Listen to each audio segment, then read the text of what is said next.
हम physical chemistry में vibrational spectroscopy को स्टडी कर रहे थे। तो वाइब्रेशनल स्पेक्ट्रोस्कोपी में हमने एनहार्मोनिक ऑसिलेटर के बारे में पिछले क्लास में डिस्कस कर लिया था। देखो, तो आज के क्लास में हम बेसिकली डिस्कस करेंगे एनहार्मोनिक ऑसिलेटर के लिए जो एनर्जी लेवल्स होते हैं, वहाँ से ट्रांजिशंस कैसे होंगे, कौन सारे सिलेक्शन रूल्स है जहाँ पर ट्रांजिशंस पॉसिबल है, इन सब चीज़ों के बारे में हम डिस्कस करेंगे। That is enharmonic oscillator. Okay, तो एनहार्मोनिक ऑसिलेटर में हमारा ग्राफ का नेचर कैसा था? ग्राफ का नेचर अगर पहले ही हम ड्रॉ कर लेते हैं, दैट इज ग्राफ का नेचर हमने देखा था, ऐसा था हमारा ग्राफ का नेचर। ये थोड़ा टेढ़ा हो गया, दिस विल बी,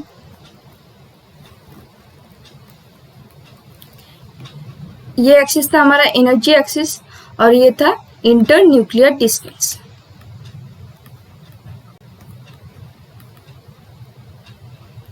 ठीक है, और एनर्जी का जो एक्सप्रेशन हमने देखा था वो क्या था फॉर एनहार्मोनिक ऑसिलेटर? वो था v plus half into omega e bar minus v plus half whole square omega e bar x e. X e क्या था? एक्सी था हमारा एनहार्मोनिसिटी कांस्टेंट। ये जो हमको मिल रहा है ये है सेंटीमीटर इनवर्स में, दैट इज वेव नंबर में हम देख रहे थे। ओके, तो नाउ अभी अगर हम सिलेक्शन रूल के बारे में बात करें, सिलेक्शन रूल, और हमने एक चीज लास्ट क्लास में देखा था, थोड़ा अगर रिकॉल कर ले, दैट इज हमको जितना हम अगर एनर्जी को इंक्रीज करते जाएंगे तो एनर्जी के इंक्रीज होने के साथ साथ एनर्जी लेवल के बीच का जो डिफरेंस है, गैप बिटवीन द लेवल्स, वो डिक्रीज होता रहेगा। दैट इज अगर मतलब ग्राफ का नेचर हमारा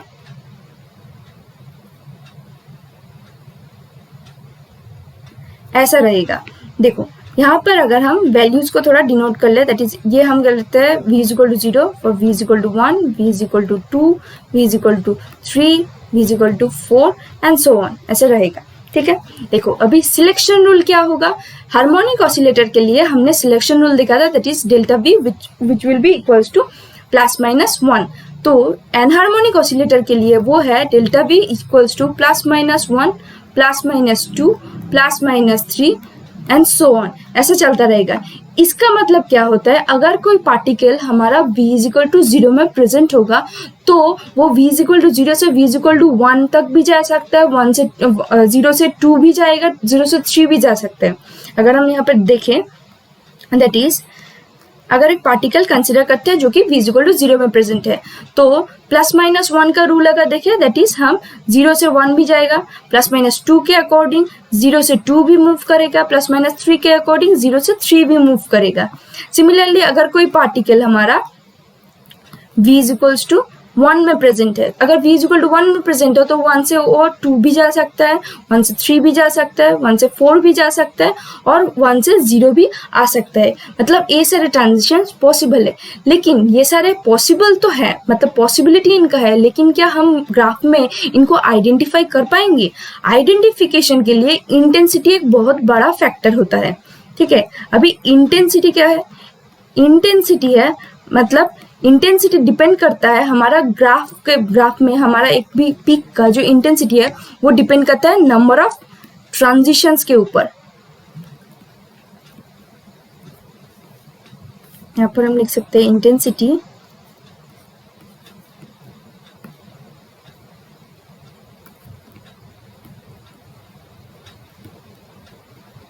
depends on number of transitions. अभी ये जो नंबर ऑफ ट्रांजिशंस है, number of transition depends on number of molecules के ऊपर। ठीक है, तो देखो अगर हम एक एनर्जी लेवल को कंसिडर करते हैं जहां पर मॉलिक्यूल, जितने सारे मॉलिक्यूल्स प्रेजेंट होंगे, अगर नंबर ऑफ मॉलिक्यूल्स ज्यादा होगा तभी तो ट्रांजिशन ज्यादा हो पाएगा। अगर ट्रांजिशन ज्यादा होगा तभी वो जो स्पेसिफिक ट्रांजिशन के लिए, मतलब अगर सपोज कर लेते हैं दैट इज 0 से 1 तक ट्रांजिशन हो रहा है, अगर ये ट्रांजिशन में 0 लेवल में मॉलिक्यूल्स अगर ज्यादा होते हैं तो मॉलिक्यूल ज़्यादा होने की वजह से नंबर ऑफ ट्रांजिशंस भी ज़्यादा होंगे। नंबर ऑफ ट्रांजिशंस की वजह से जब भी हमारा जो ग्राफ को हमको मिलेगा, दैट इज ग्राफ में जो हमको पीक आएगा उसका कॉरस्पॉन्डिंग उसका इंटेंसिटी भी ज़्यादा होगा। तो सिलेक्शन रूल में ये सारे चीज़ तो पॉसिबल है, that is v equal to 1 2 3 and so on, plus minus 1 2 3 and so on. लेकिन ये जो v is equal to plus minus 1 है, यही एक्चुअल में हमको ऑब्जर्वेशंस में मिलता है। मतलब intensity v is equals to plus minus 1 के लिए सबसे ज्यादा होता है। क्यों? देखो, हमको तो ये पता है दैट इज जब भी एनर्जी मॉलिक्यूल्स जो है वो लोअर एनर्जी में रहना चाहेंगे, तो लोअर एनर्जी का मतलब है ज्यादातर जो मॉलिक्यूल्स है, नंबर ऑफ मतलब अगर हम 100 मॉलिक्यूल्स को भी कंसिडर कर लेते हैं तो 90% of molecules will remain in v is equal to 0 level. मतलब ज्यादातर मॉलिक्यूल एकदम लोएस्ट एनर्जी लेवल में रहेगा। देयरफॉर लोएस्ट एनर्जी लेवल से that is v is equal to 0 से v इज इक्वल टू 1 का ट्रांजिशन सबसे ज्यादा होगा। तो ये ट्रांजिशन ज्यादा होने की वजह से इसका जो कॉरस्पॉन्डिंग पिक हमको मिलेगा उसका इंटेंसिटी भी ज्यादा होगा। अगर उसका इंटेंसिटी ज्यादा होता है तो हम तो ऑब्जर्वेशन कर पाएंगे। लेकिन ये जो v इज इक्वल टू 2 है, ये हायर एनर्जी ट्रांजिशन होगा। अगर हम एनर्जी वैल्यूज को थोड़ा देखें, हम ईच एंड एवरी वन को एनर्जी कैलकुलेट करके देखेंगे थोड़ा देर बाद, तो वहां पे हम देख सकेंगे। तो एनर्जेटिकली हम ये ग्राफ में भी देख सकते हैं। देखो,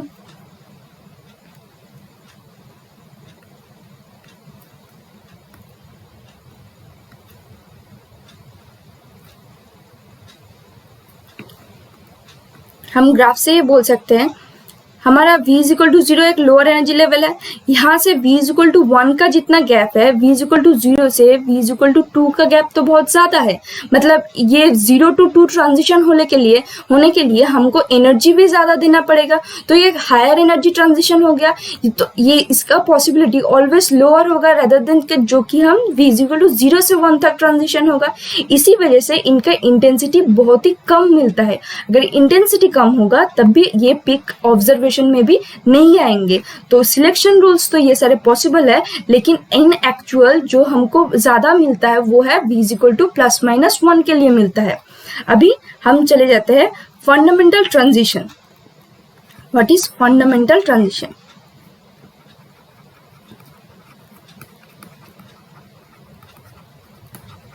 देखो, अभी हमने बोला है v इज इक्वल टू 0 से जो transition v is equal to 1 तक जाता है उसको हम बोलते हैं फंडामेंटल ट्रांजिशन। अभी इस चीज को फंडामेंटल ट्रांजिशन हम क्यों बोलते हैं थोड़ा हमने पहले ही डिस्कस कर लेता, फिर बोलते थे that is v is equal to 0 जो कि है lowest energy level. Lowest energy level में पॉपुलेशन सबसे ज्यादा होता है। तो पॉपुलेशन ज्यादा होने की वजह से जब भी हम यहाँ पर हम कौन सा रूल फॉलो हो रहा है, that is delta v is plus minus 1 का 0 से 1 तक ट्रांजिशन होगा। देखो, तो यहाँ पे ये सिलेक्शन रूल फॉलो हो रहा है। तो 0 में तो सबसे ज्यादा मॉलिक्यूल्स प्रेजेंट है, तो 0 से 1 तक जब ट्रांजिशन होगा वो एक लोअर एनर्जी ट्रांजिशन है और नंबर ऑफ पार्टिकल्स भी ज्यादा है। इसी वजह से जो इंटेंसिटी होगा वो इंटेंसिटी भी जो लाइन का करस्पॉन्डिंग इंटेंसिटी हमको मिलेगा पिक में, तो वो भी ज्यादा होगा। तो अभी अगर इसका एनर्जी का वैल्यू मतलब v इज इक्वल टू 0 से v इज इक्वल टू 1 तक जाने के लिए कितना एनर्जी रिक्वायर्ड है वो अगर हम कैलकुलेट करें, this will be delta epsilon which will be equals to v is equal to 1 minus energy of v is equal to 0। ठीक है, v इज इक्वल टू, इसको हम ऐसा भी लिख सकते हैं e final minus e initial, ऐसा भी बोल सकते हैं। तो यहाँ पे हम क्या करेंगे, सिंपली ये जो हमारा फॉर्मूला हमने यहाँ पे लिखा है epsilon which is equals to v plus half omega e bar minus v plus half whole square omega e bar x e, यहाँ पर हम v का जो वैल्यूज है वो पुट करेंगे और एनर्जी का वैल्यू कैलकुलेट करेंगे। दिस विल बी, यहाँ पर हम पुट करेंगे 1 plus half omega e bar minus 1 plus half whole square omega e bar x e, इसको हम सेकेंड ब्रैकेट से लिखते हैं माइनस ऑफ 0 प्लस हाफ। अभी हम v is equal to 0 put करेंगे, एनर्जी डिफरेंस हम कैलकुलेट कर रहे हैं। ठीक है, minus 0 plus half whole square omega e bar x e. Okay, now अगर हम वैल्यूज लिखते हैं 3/2 omega e bar minus 9/4 omega e bar x e, ये होगा 3/2 whole square, this will be 9/4 omega e bar x e minus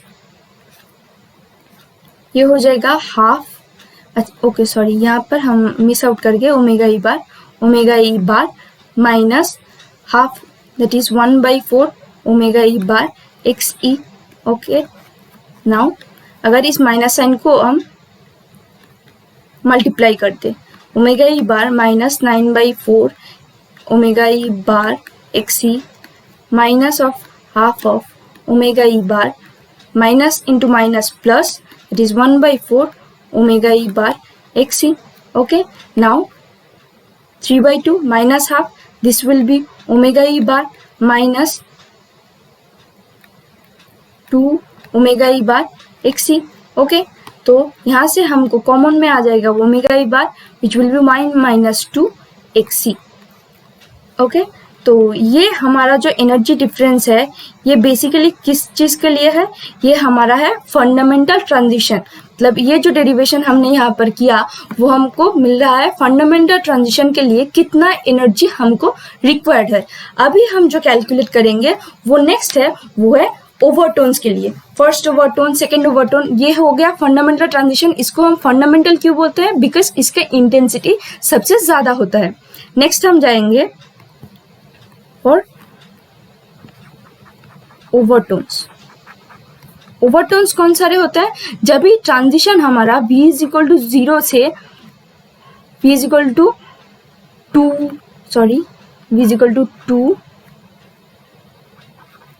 3 4 and so on ऐसा चलता रहेगा।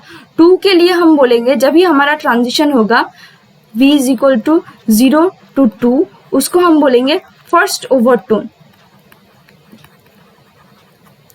v is equal to 0 to 3 के लिए हम बोलेंगे second overtone and so on, ऐसा चलता रहेगा। ठीक है, देखो अभी हम जो डेरिवेशन करेंगे सिमिलरली, मतलब जैसे हमने फंडामेंटल ट्रांजिशन को कैलकुलेट किया वैसे ही हम जस्ट सिर्फ v का वैल्यू एनर्जी लेवल्स में पुट करेंगे, एनर्जी का जो इक्वेशन है उसमें पुट करेंगे और वहां से जो वैल्यूज है वो वैल्यूज कैलकुलेट करेंगे। देखो अभी हम करेंगे जो है फर्स्ट ओवरटोन के लिए, इस स्लाइड पर हम फर्स्ट ओवरटोन का कैलकुलेट करेंगे। Therefore for first overtone this will be delta E which will be equals to epsilon of v is equals to 2 minus epsilon of v is equals to 0. That is हम बोल सकते हैं epsilon final minus epsilon initial. This will be equals to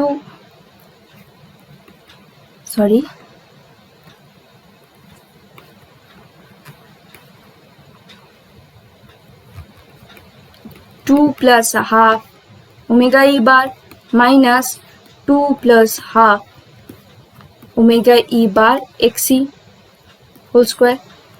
Okay, now minus of omega 0 plus half omega e bar minus 0 plus half whole square omega e bar xc.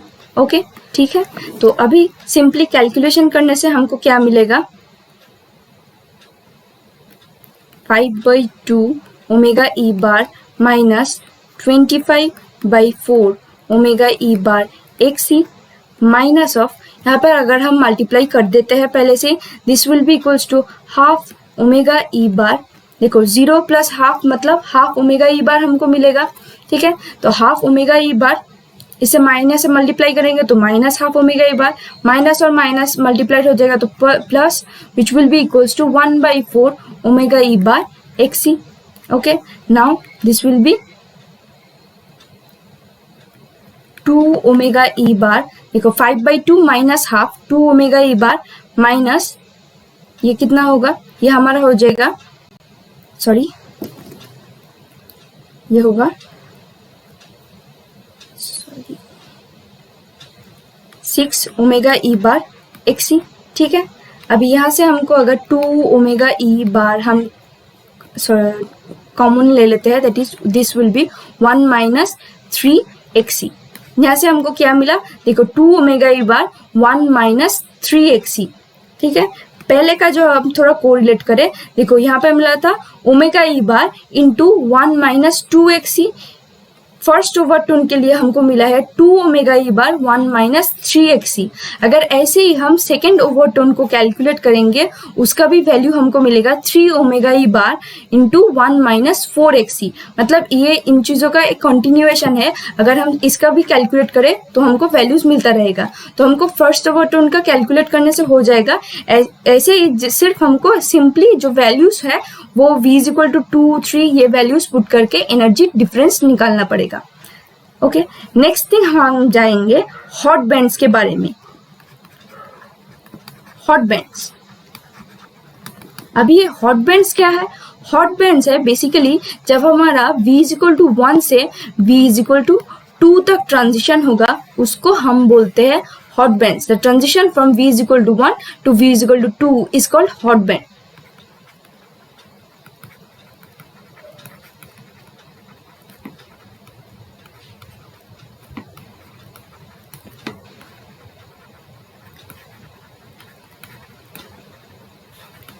तो अभी ये जो band है इसको हम हॉट बैंड क्यों बोल रहे हैं? देखो, पहले हमने बोल दिया था कि जो कि लोअर एनर्जी लेवल है उसमें मॉलिक्यूल्स का नंबर जो है वो ज्यादा रहता है, दैट इज वाई उनका इंटेंसिटी भी सबसे ज्यादा रहेगा। तो यहाँ पर क्या है, हम ट्रांजिशन कर रहे हैं। देखो v इज इक्वल टू 1 से v इज इक्वल टू 2 था। तो हम ये बोल सकते हैं v इज इक्वल टू 0 में ज्यादा पॉपुलेशन होने से जितना एनर्जी इंक्रीज होगा उतना पॉपुलेशन डिक्रीज होता रहेगा। इसका मतलब v इज इक्वल टू 1 में प्रोबेबल पॉपुलेशन जो है v इज इक्वल टू 0 से वो बहुत ही कम है। और वहां से अगर ट्रांजिशन होता है 2 तक, दैट इज हमने जो ये ग्राफ ड्रॉ किया था यहाँ पर, according to this graph, according to this graph यहाँ से हमारा v इज इक्वल टू 1 से v इज इक्वल टू 2 ये हो जा रहा है हॉट बैंड। इनिशियली अगर हम देखें, देखो v is equal to 1 already higher energy levels में है, दैट मीन्स वहां पे पॉपुलेशन ऑलरेडी कम है। उसके बाद भी वहां से 2 तक ट्रांजिशन हो रहा है, मतलब एनर्जी का अमाउंट बहुत ही ज्यादा रहेगा। तो इसी वजह से इसको हॉट बैंड हम बोलते हैं। बिकॉज अगर हम एनर्जी इंक्रीज करें, दैट इज अगर हम थर्मल एनर्जी प्रोवाइड करें और एनी हाउ एनर्जी अगर हम इंक्रीज करें, थर्मल एनर्जी प्रोवाइड करने से हमारा टोटल मॉलिक्यूल का जो एनर्जी है वो तो एनर्जी का इंक्रीज करेगा। तो मॉलिक्यूल का एनर्जी अगर इंक्रीज करेगा तभी जो नंबर ऑफ मॉलिक्यूल्स है वो हायर एनर्जी लेवल में इंक्रीज करेंगे। मतलब मैंने जो ग्राफ ड्रॉ किया था, देखो अगर थोड़ा हम रफली यहाँ पर देखें, ये v इज इक्वल टू 0 था, ये v इज इक्वल टू 1 था, ये v इज इक्वल टू 2 को कंसिडर करते हैं। अगर हम बाहर से एनर्जी प्रोवाइड करें, जो सारे molecules v is equal to 0 में प्रेजेंट थे उनसे कुछ सारे मॉलिक्यूल ऐसे भी होंगे जो कि v इज इक्वल टू 0 से 1 तक ट्रांजिट कर जाएंगे। इसकी वजह से when we increase energy, when we increase energy, the number of particle at v is equals to 1 increases। ठीक है, तो v is equal to 1 में जो नंबर ऑफ पार्टिकल्स है वो इंक्रीज कर जाएंगे। And due to that the intensity of hot bands increases. देखो, इनिशियली कुछ तो मॉलिक्यूल्स होंगे जो कि v इज इक्वल टू 1 में प्रेजेंट होंगे। अगर हम उसका कॉरस्पॉन्डिंग, दैट इज 1 से 2 तक ट्रांजिशन का कॉरस्पॉन्डिंग एनर्जी प्रोवाइड करते हैं तो फिर ट्रांजिशन तो होगा लेकिन इंटेंसिटी बहुत कम होगा। लेकिन अगर हम इनिशियली मॉलिक्यूल को हीट करना स्टार्ट करें, दैट इज मॉलिक्यूल का एनर्जी कंटेंट अगर इंक्रीज कर दे, तो फिर जो सारे molecules v is equal to 0 में प्रेजेंट है उनमें से कुछ molecules v is equal to 1 में चले जाएंगे।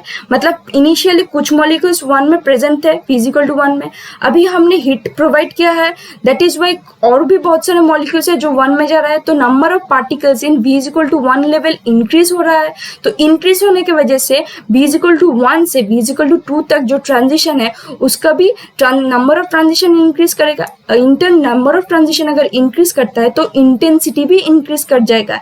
इसी वजह से अगर हम इनिशियली, मतलब मॉलिक्यूल को हीट करने से पहले अगर एक ग्राफ हम लेते हैं, वाइब्रेशनल स्पेक्ट्रम हम लेते हैं, उस स्पेक्ट्रम में जो सारे हॉट बैंड्स होंगे उनका इंटेंसिटी बहुत ही लो रहेगा, लेकिन जब हम मॉलिक्यूल्स को हीट करना स्टार्ट करेंगे हमको उसके बाद अगर हम स्पेक्ट्रा लेते हैं वाइब्रेशनल स्पेक्ट्रा, तो कुछ पीक्स ऐसे मिलेंगे जिनका इंटेंसिटी इंक्रीज हो जाएगा।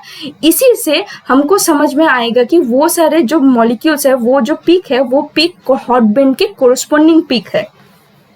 तो फिर ये हमारा ऑब्जर्वेशन क्या होगा, हीट करने से intensity of hot bands increases. हम बोल सकते हैं observation of hot band is equal to with increasing energy intensity of hot bands increases। Okay तो अभी हम अगर इसका जो कैलकुलेशन है वो कैलकुलेशन देखें। देखो यहाँ पर हम क्या देखें, delta e which will be equals to v is equals to 1 से 2 तक ट्रांजिशन होगा, that is v is equal to 2 minus energy of v is equal to 1। Therefore हम बोल सकते हैं final minus e initial. Simply हम formula put करेंगे, this will be 2 plus half omega e bar minus 2 plus half whole square omega e bar x E. Okay now minus of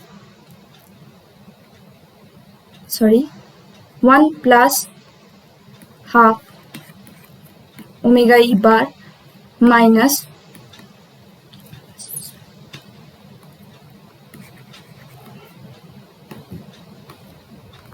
minus 1 plus half whole square omega e bar x c. Okay तो यहाँ से हमको मिलेगा 5/2 omega e bar minus 25/4 omega e bar x c minus of 3/2 omega e bar minus 9/4 omega e bar x c. Okay now next slide में हम चले जाते हैं।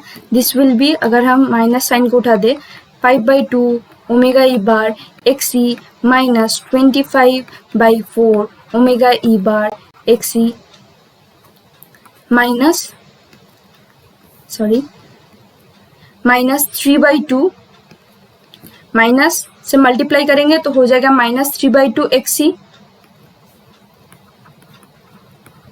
3/2 ओमेगा ई, यहाँ पर होगा minus into minus that is plus 9/4 omega e bar x E. Okay now अगर common ले लेते हैं तो हमको मिलेगा 5 माइनस 3/2, यहाँ पर एक्स ई नहीं होगा, यहाँ पर हमने एक्स ई एक्स्ट्रा ले लिया, यहाँ पर एक्स ई तो नहीं होगा, omega e bar minus this will be 25 minus 9 divided by 4 omega e bar x c, this will be 2/2 omega e bar minus 16/4 omega e bar x c, this is omega e bar minus 4 omega e bar x e. तो omega e बार को अगर हम common ले लेते हैं, this will become 1 minus 4 x e. तो ये हो गया हमारा हॉट बैंड का जो एनर्जी गैप है वो उसका वैल्यू। तो यहाँ से हमने क्लास में क्या सारे कैलकुलेट कर लिया, फंडामेंटल ट्रांजिशन के बारे में देख लिया जिसका वैल्यू है, देखो omega e bar 1 minus 2 x ई। उसके बाद फर्स्ट ओवरटोन कौन सारे होते हैं, जो v इक्वल टू 0 से 2, 3, 4 एंड सो ऑन होंगे, वो सारे ओवरटोन्स है। जिसमें हमने फर्स्ट ओवरटोन का कैलकुलेट किया है वो हमको मिला है 2 omega e bar into 1 minus 3 x ई। और यहाँ पे लास्ट हमने हॉट बैंड्स के बारे में देखा जिसका एनर्जी गैप हमको मिला है omega e bar 1 minus 4 x ई। ठीक है, यहाँ पे हमने जो कि हमारा मैथमेटिकल कैलकुलेशन पार्ट था वो वाइब्रेशनल स्पेक्ट्रोस्कोपी का वो कंप्लीट कर लिया। नेक्स्ट हम मॉलिक्यूल के मोड्स ऑफ वाइब्रेशन के बारे में पढ़ेंगे जो कि हम नेक्स्ट क्लास में डिस्कस करेंगे। Thank you for today's class.